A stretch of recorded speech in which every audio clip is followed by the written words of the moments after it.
The roar of the crowd never fades all at once. Even after the Pegasus World Cup trophy was lifted high and cameras captured every triumphant angle, the energy of that final stretch lingered in the Florida air. But long after the spotlight dimmed and the grandstands began to empty, the real story was just beginning. Back in the barn, away from the flashing lights and roaring applause, the champion stood quietly in his stall.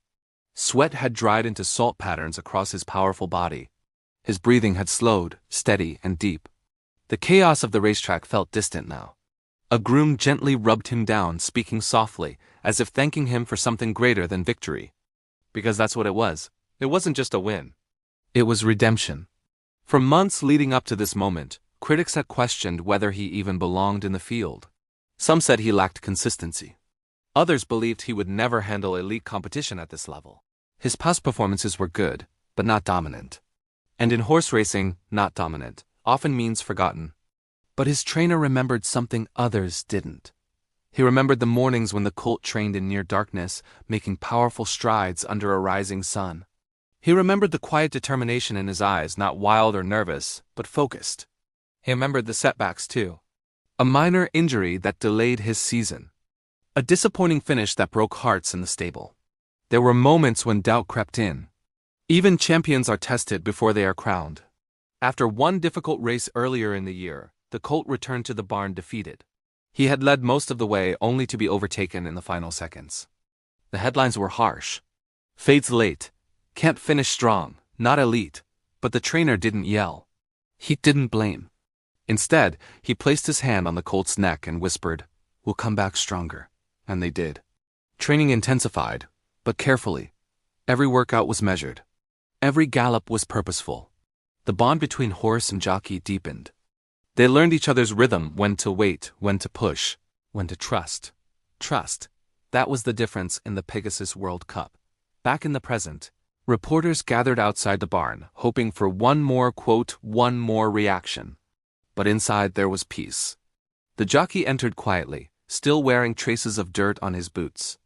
He approached the stall and looked at the horse, not as a prize, not as a paycheck, but as a partner. "You carried us," he whispered softly.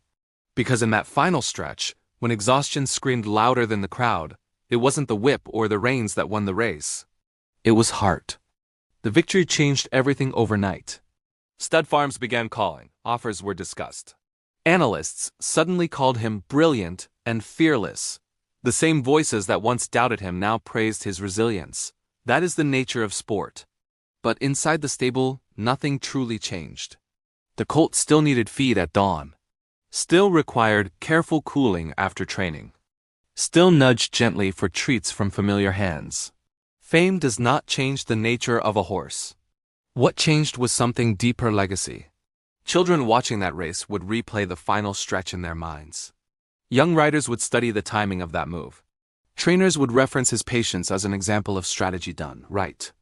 And for the trainer who believed from the beginning, the victory meant validation. Not of money, not of fame, but of faith.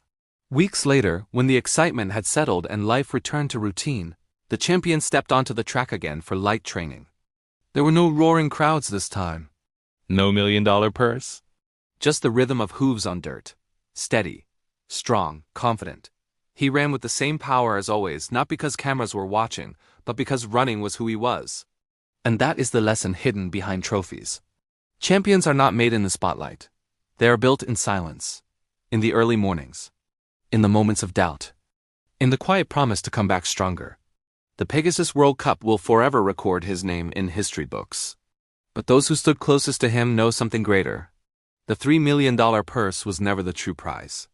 The true prize was proving that resilience can outrun criticism, that belief can outlast failure, and that when the gates open and pressure rises like a storm heart is the only thing that truly matters. Because after the thunder fades, legacy remains. Thanks for watching. If this story moved you, be sure to like and subscribe for more tales of heart and victory.